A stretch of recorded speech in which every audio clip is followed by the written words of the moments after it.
Mga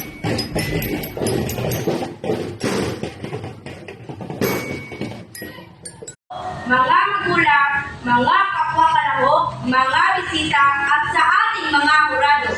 Magandang araw po sa ating lahat. Sa harap ninyong lahat, nais kong tatalakayin ang napaka-importanting paksa tungkol sa kabataan ng ating bansa.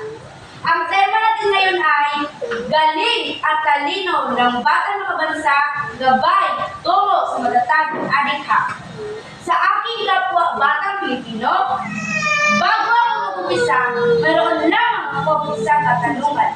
Sa ating panahon ngayon, kaya pa ba natin patunayan ang sinabi ng ating pambansang bayani na si Dr. Jose Rizal na ang kabataan ang pag-asa ng bayan?